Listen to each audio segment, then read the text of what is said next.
Hi there, in this video I'm going to assemble the bottom end of the Jerry Howell V-twin. Now, one thing I forgot to do when I made the crankshaft was to cut it to length and put a thread on the end here.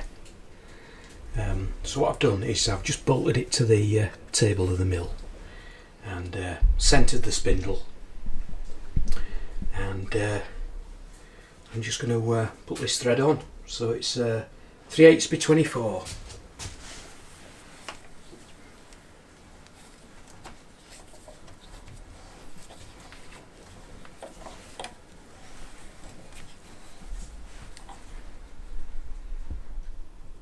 Well, that seems to have turned out okay. So I'm cleaning everything up with some acetone as I go along, and I made this crank pin a week or so ago. It's made out of silver steel, nothing to it much really, just a hole through the middle, and that was hardened, sort of heated up to cherry red, plunged in some cold water, and then put in the oven to temper for half an hour at 200 degrees. And I think what I need to do now is use some Loctite 638 and fix it in place like that.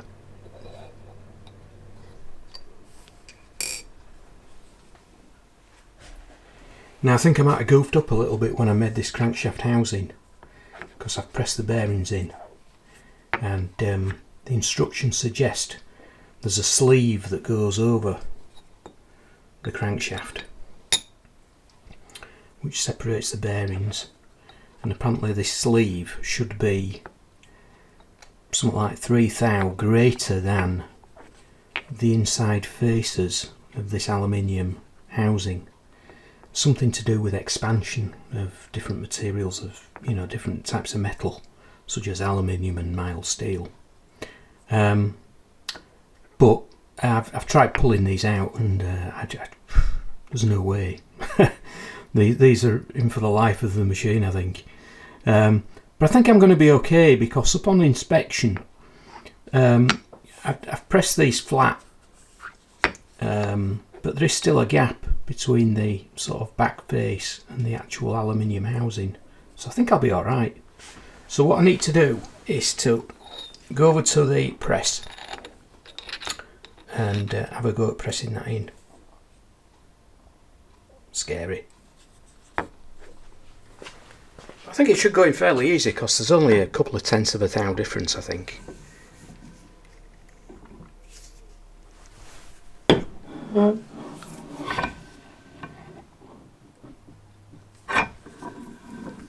I hope that didn't go in too easy.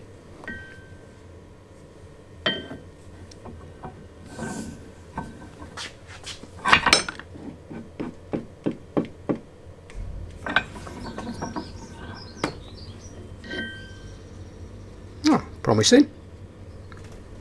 Now, when I machine the crankshaft, I put a boss sort of on this end here, round about 8 thou. Well, I thought it was at the time. And I've just put this shim in here. That's 6 thou. So I managed to get 6 thou clearance. Not the 8 thou that I was supposed to get, but I think that'll be okay.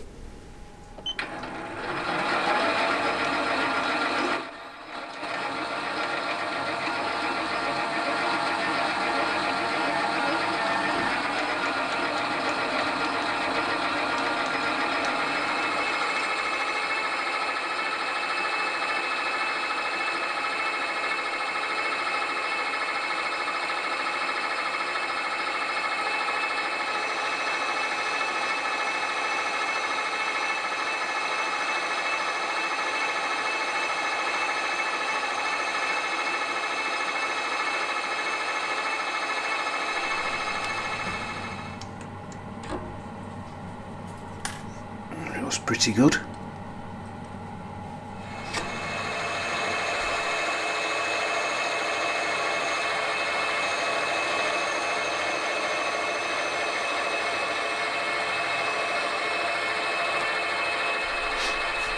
Now for some reason the little end bushers are 122 thou wider than the actual little end housing. So really what I need to do is to put something like 61 thou under here and then press them in using the press and using some Loctite. Now this is 64 thou, this set square, so I think I'll just get away with it by doing that. So that's all I'll do. I'll go over to the press, put some Loctite 638 on it, this set square underneath, and I'll just press the bushes home.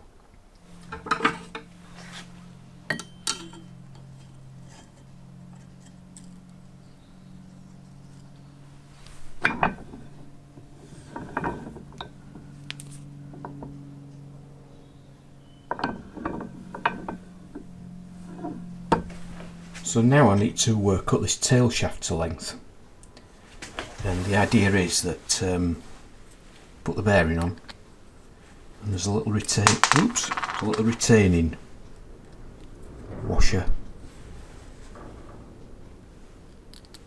and you screw that in.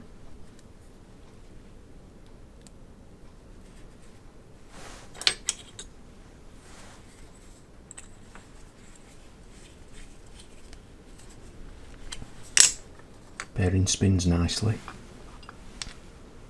Put in here, making sure that it's flush with the bottom.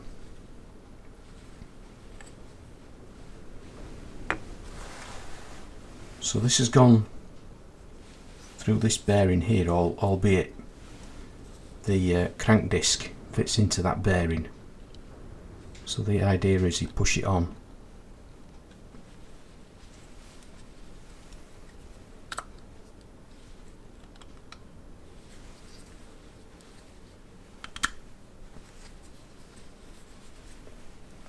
Oops. You'll have to fiddle with this off camera. Okay, so I think I need to take a few tenths of a thou off this area here on the tail shaft.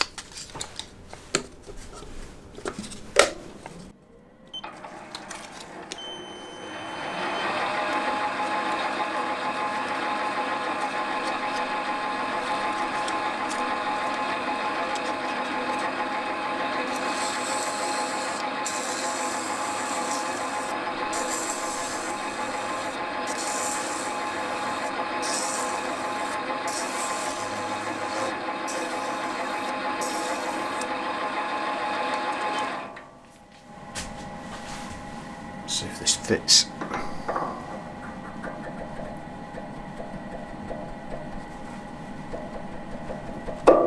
Seems to be going on okay there. Well, I think I've managed to do it. I made sure that the bearing here is pressed full to the far face. I've put the crank disc on the tail shaft and measured the gap here, which is 8 thou, which is correct because that's what the boss is on the other side, so I know it's fully pressed home. And then I've used this gauge here, so I put it onto this surface, set it to 0, then measured the top of the tail shaft, and that comes in at 21 thou, 22 thou. So what I need to do is to take it all apart again, take 22 thou off the end of the tail shaft, and then put it all back together again using Loctite to secure the tail shaft to the crank disc. Okay, so I've just done a test assembly just to make sure that the tail shaft is level with this crank disc, and it is. So I think I'm going to stick it together using a slightly different approach. I'm going to take the tail shaft off the body and I'll assemble it to the crank disc just separately, just those two components, and I can press it in using the mill and some Loctite 638. Okay, I've just put some old slip gauges down here. They're 0.191 of an inch, which is the height of this here. So if I put that like that, I know now that when I press this in, I can go as far as I can. I did mark it up roughly to keep the same position as before. I should have got it. Plus the slip gauges as well. That looks good. Okay, so I've just pushed the tail shaft through the body of the gear housing.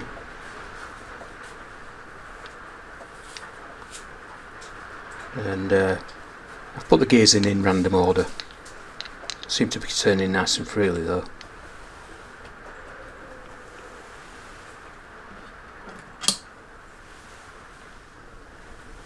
Let's put that in there.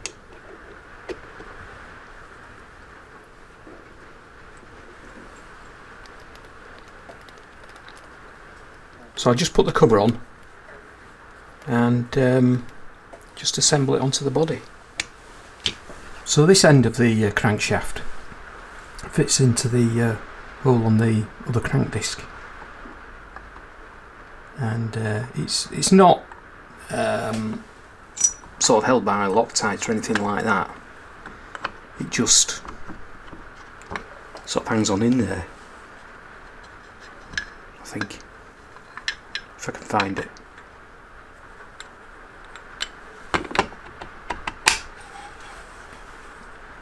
Like that.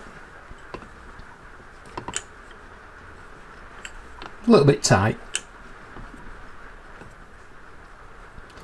but what I'll do is when you assemble it, it's a matter of fiddling around and getting the con rods in. So I'll have a mess around off camera and I'll get back to you. Well, I must say I'm happy with the result, and it's a bit of a relief getting this far now. This is a major milestone, and I don't know why, but these bolts here for the crankcase housing, or the crankshaft housing, a bit on the long side, so I'll get hold of some different ones.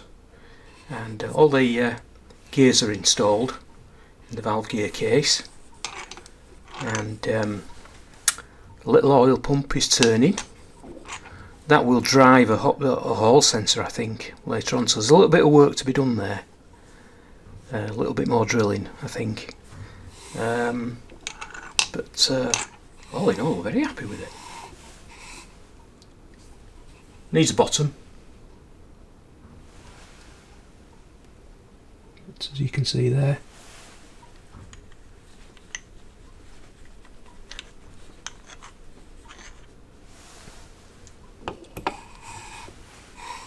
one thing I'm not too sure about is this connection here. I can anticipate that that's going to leak. I think it takes oil from here and puts it back into the sump, or the other way around, I don't know. But apart from that, very happy. Well, I found that to be quite an interesting assembly, and it's quite a relief really that everything seems to be working well together. One other thing I'm going to have to make is a large flywheel, and that should certainly help sort of turn the engine. But I'm really happy with the result so far, and hopefully now I'll be able to concentrate on the top end, sort of cylinders, pistons, cylinder head, and stuff like that. But anyway, I hope you enjoyed the video, and I hope to see you later.